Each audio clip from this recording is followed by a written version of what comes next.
Hello everyone, it's Cleo here, and today I'm going to be talking about how the moon works in astrology. It's very common for people just to think that astrology is only about the sun, so people will say, for example, I am just a Pisces because the sun was there, but in actual fact there is so much more at play than just that. We see our lovely list here, and although the sun is an important part of interpreting your overall natal chart, which is a picture of the sky when you were born, this format, the sun is just a little piece of you. There is so much more going on than that. If you want to know more about it, you don't understand what I'm talking about, you can watch a previous video of mine in the top right corner, and I'm not sure which side that is when I'm filming, but it's one of those. And it explains exactly what I mean by saying there's so much more at play. But if you do know what I'm talking about, today we're going to be talking about the symbolism and the meaning of the moon in the chart. So first of all, I'm going to start off with saying something that's very important about all the planets, and I know the moon isn't a planet, for the sake of simplicity we call it that. But what's important to remember about all of them is that they are present in everybody's charts. Everybody has a moon placement, everybody has a Neptune placement, everybody has a Venus placement, and so on and so forth. And they are all placed in a certain sign and then a certain house. So you see, for example, the moon is placed in Cancer, the moon's energy will be expressed in a Cancerian way. Okay? So you see the signs colour the energy of the planet. At the time of filming, the sun currently is in Cancer, and I have done a video about Cancer if you want to understand about how the sign works. But Cancer is ruled by the moon, and as we are in Cancer season, today I'm making a video about that moon function. So you might get a hint about what the moon is about from that sign, as they are quite similar, but they have a completely different function in the chart. The signs are different modes of expression for different parts of our psyche, but the planets are those parts of our psyche. The planets are also coloured by their relationship with each other, which is known as aspects, which is their angular distance from each other. So you can see, for example, if in this circular chart the moon is 90 degrees away from Neptune, it's said to be in a square with it. That's an aspect. There's certain rules on that, different aspects. I will be making a video about that, but today we're just talking about the moon. The moon in her pure self, the part that is expressed in everybody's. This isn't really applying to anyone in particular, this is part of everybody's chart. So the first interesting part about the moon is how it is viewed from a geocentric point of view, and that is from the point of view of those of us living on the Earth. Now, of course, the sun is about 400 times the size of the moon, but from Earth they look the same size, which is good symbolism for their importance in a chart. While we revolve around the sun, the moon revolves around us, and I think that is perfect symbolism how they are equally important. They are yin and yang exactly, perfectly balanced, and one should not be more valued than the other. Although the sun often is, because we live in a very yang-centric society that respects yang energy a lot more than yin energy. Furthermore, the symbolism of the moon's physical aspect is that it is so physically close to the Earth. It symbolises perfectly just how you cannot really see it very easily. It's so close you can't get perspective on its energies within yourself. And as it is so fast moving, it takes about a month to move through the whole zodiac. It's very, very personal, its placement. It moves very, very fast compared to all the other planets. Even people born on the very same day can have very different moon placements for that reason. Every planet in astrology includes very different concepts, or seemingly very different concepts to each other, but all under the same umbrella. At first it doesn't seem clear why, for example, the moon should rule motherhood and food and your emotions. It doesn't seem clear why it would rule such random things, but once you understand the energy of it, you will understand why all of those things do link up, truly. At their core, they are from the same source. And that is how all the planet's energies work. So first and foremost, I would say the moon rules over the mother and the baby concept, especially your mother in the chart will be depicted sometimes very graphically in your chart, and the placement, the sign placement, the house placement, and the aspects to it, all of that relating to it will describe your mother. Even if you did not have a mother in your life per se, it will have something to say about your experience of mothering, or your experience of motherhood if you are a woman. Not only does it depict your mother, it's also the women in your life. If, for example, you had a very important aunt, or a very important grandmother, very important female friends even, it can depict all of that. The women that shaped you into the person you are, or the women who didn't. As much as it can show your relationship with your mother, it also can show the absence of that mother. So the difficulty is deciphering what is a well-placed moon and what is a badly placed moon. So a well-placed moon should be someone with a good relationship with the mother, someone who is physically nurtured well and emotionally nurtured, which is so important. A lot of people don't understand just how important it is to nurture your baby from day one emotionally. It's not that they're not going to remember it, it does go in. Every little bit of information you feed a baby goes in.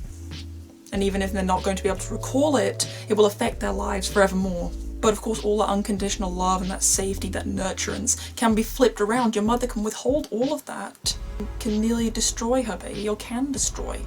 That's how powerful the mother is over the baby, and that you must understand that affects you and everybody else going forward, even if you don't remember it. And it's that mysterious role that is so lunar, that is the moon. It is that mysterious role that the woman has, the mother specifically has in your life. The condition of the moon can be a soft kind of mother, it can be an absent kind of mother, it can be an overly sexual kind of mother, it can be a too young a mother, too old a mother. There's all kinds of different mothers it can depict, but it always is to do with that. The correct physical and emotional nourishment from the mother and the father as well can produce a very secure adult who knows who they are and is very comfortable with that. But of course the opposite of that, someone who wasn't nurtured, someone who wasn't taken care of properly, will produce someone who is very insecure, someone who just doesn't know what they're feeling, they're not self-aware in that way, and that can lead to disastrous adult lives. So it's just so important in a chart to read the kind of person somebody is, the kind of relationship they had with their early caretakers. So even in adulthood, the placement of your moon can describe the way in which you're needy, the way you need nurturance, the way you need to be taken care of, like a little baby. We all have an internal baby who wants to be cared for, who wants to be looked after in the same way, and that very much describes from babyhood to your own adulthood, that part that stays within you.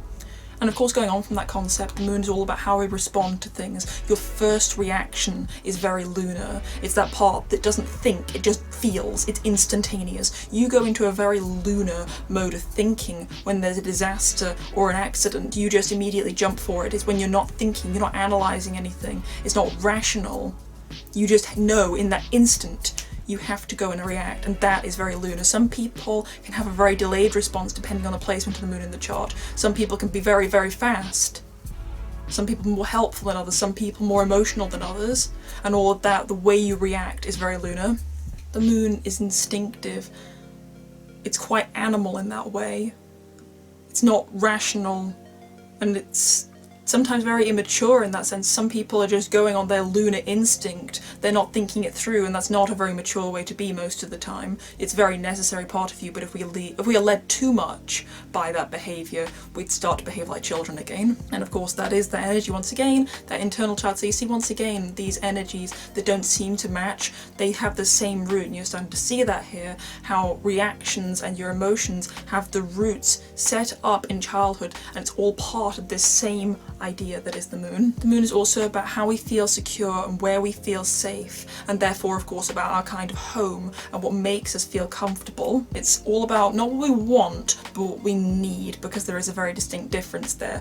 Who we aspire to be and who we already are two different things. Where the sun is our dreams and our aspirations, the moon is who we already are. The moon describes our whole notion of being protected and protecting others. They are once again the same thing. Going along from what we're talking about reacting to things, the moon is also when we have that danger sense, when you think something bad is going to happen or we get a bad feeling about somebody. That's very lunar. Once again, a bad placement for the moon would be somebody who can't pick up on that easily or is a bit too slow, or maybe somebody who jumps the gun on these things. All of that is depicted by your moon in the chart. So the moon in the chart would go on to describe the way you would probably react in that situation, what you would do first or what you wouldn't do. The moon describes the things we find comfortable or at least very familiar. Sometimes it's quite bad what we find familiar and comfortable. If we have once again a bad placement, we can fall back on negative things, but nonetheless, when in times of difficulty, we typically fall back on our lunar behaviour.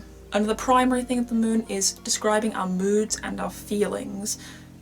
Whether you're a very moody person or someone who seems to be in the same mood all the time, that will be depicted by your moon placement. A lot of people find it very difficult to describe how they're feeling or even know how they're feeling, which is another reason the moon is so misunderstood. It's just so hard for many people to understand it. It's very non-verbal in that way. It's hard to describe how you're feeling, put words to it. Sometimes there aren't apt words to describe our feelings, but they're there nonetheless, and astrology can help us to understand and put words to it. Going back to the moon being all about the mother, it is also all about the past and our history, which ties into the same concept. It describes our roots and where we're coming from in different kind of contexts. The moon rules over your memories, conscious and unconscious.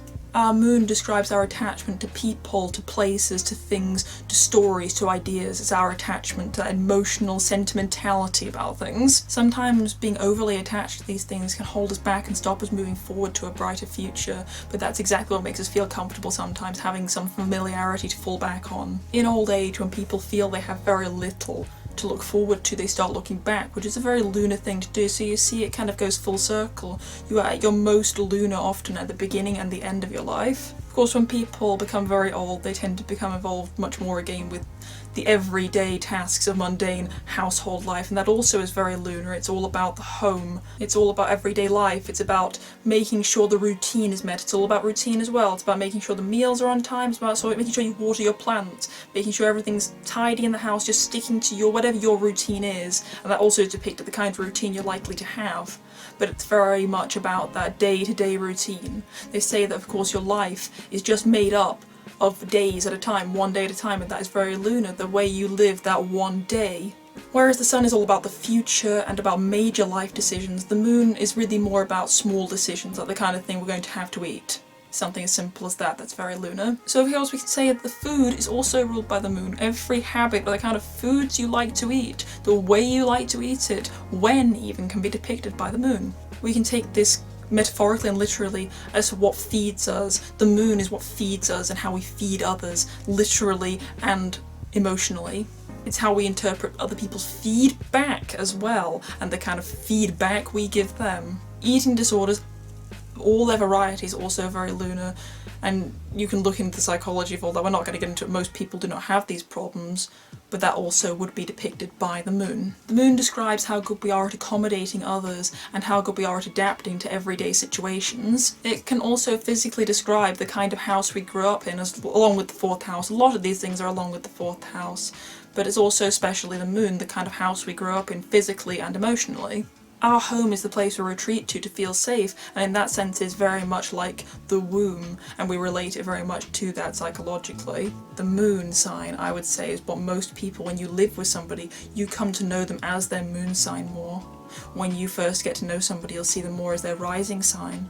But then, if you are living with somebody and you know them extremely well and intimately, just maybe if you live with your brother, your mother, your child, whatever it is, you will come to probably identify them most by their moon sign. That is because when we become comfortable with somebody, we fall back into that lunar way of being very comfortable, just going into our initial reaction, just kind of behaving like kids again. That initial reaction when we live with people, we fall back onto that comfort a bit more. We're not watching ourselves. Along with Venus, but even more so, the moon represents just women in general and the feminine principle. And of course, though it describes our caretaker, especially female caretakers, especially in heterosexual men's charts, it can describe the kind of woman they're looking to be with as well. We all can project our moon, but what's very interesting is that, of course, men find it very difficult to relate to the moon, not because they can't, but just because we live in a society that tells men they shouldn't and can't be feminine in that way, so they're likely to project that out, and sometimes in a very extreme way. For example, you may find a man with the moon in Leo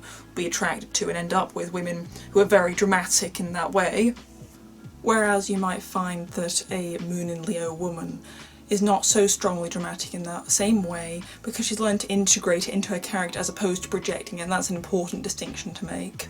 And of course there are many, many more things the moon is said to rule over than just what I've listed. For example, if you're doing horary astrology, was asking a question, you could be asking questions about something like a container, any sort of container, and that is taken to the nth degree. Any sort of container of any kind at all is considered to be ruled by the moon, among many, many other things, but we are specifically talking about natal astrology as that is what I've studied most, And I think that just about covers the main principles of the moon in your natal chart. And that's all for this video, not only because I think I've exhausted the main list, but also because I've had some terrible camera troubles and I think there may be a problem with what's on screen right now. It's showing that there isn't a memory card in the camera, even though there is, which is extremely annoying. Anyway, as always, if you enjoyed this video, please give it a like and subscribe for more, and don't forget to let me know your thoughts on this in the comments below. Thank you so much for watching.